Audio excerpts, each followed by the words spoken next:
Hello, Sisi Cakes! Good morning! Ayan, ipapakita ko lang po ang mga cake na ginawa ko dahil nung mga nakaraang araw ay busy ako at syempre may mga pa-order po akong cake. Kaya ito po, ngayon lang ako nakapag-edit at nakapag-voice over. Kamusta po kayong lahat? Pasensya na po kung hindi agad ako nakakaikot, pero I promise you na kapag may bakante po akong oras ay lahat po yan iikutan ko ng utay-utay. So, ito na po ang ating chocolate moist cake. Syempre, ang loob po yan ay merong chocolate ganache and nilagyan ko po yan ng mocha flavor na filling. So, ito po ay nilalagyan ko na po ng icing, nagpo-frosting na po ako dyan para malagyan siya ng decoration. Ito po ay Batman theme cake. Ayan.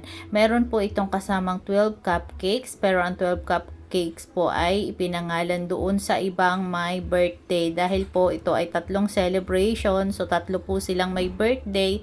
Yung cupcakes po ay may nilagay akong ibang pangalan. So, ito na po, naglalagay na po ako dyan ng yellow frosting. Ayan. Sa mga katulad kong baker or sa mga nagsisimula po palang mag-bake, may tip po ako sa inyo. Hindi po hassle gamitin yung whippet, yung pong product ng Bakersfield. Siya po ay madaling gawin at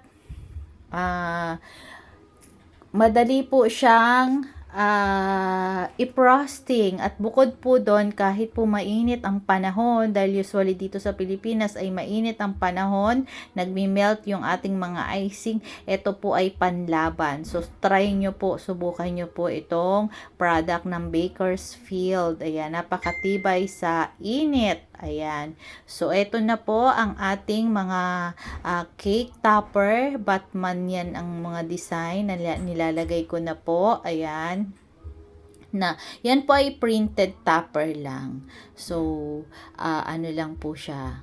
Madali lang siyang gawin, unlike sa mga fondant, dahil ang fondant bukod po sa mahal, ang mga ingredients ay mahirap po siyang gawin, kaya pricey po yun. Sobrang mahal po ng fondant, kaya sa mga gusto ng fondant, wag po kayong magtataka kung mahal po yun. Kaya hindi din po ako hindi po yun sa akin mabenta, kasi ako po gusto ko po ang cake ko ay pang pangmasang presyo, pero premium ang ating cake. Ayan. So, ito po ang ating Batman theme cake para po kay Prince Curvy. So, ito na po naman ang 12 pieces cupcakes na nilagyan ko din po yan ng white and yellow color. Pero may topper po yan. Hindi ko lang yata na ipakita dito sa video. Dalawa po ang nakapangalan. Bali yung 6 pieces doon sa isang boy and yung 6 pieces doon sa isang girl na kapamilya din po ni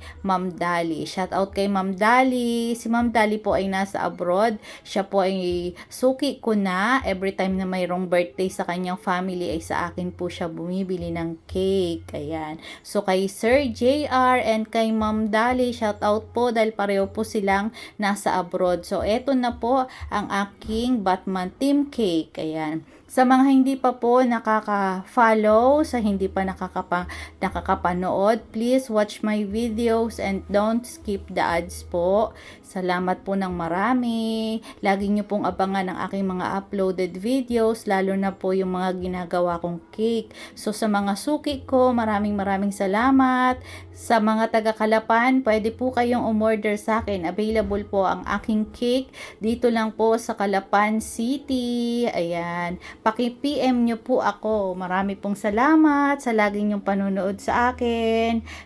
Thank you very much po. God bless po sa ating lahat at mag-iingat po tayo. Bye-bye!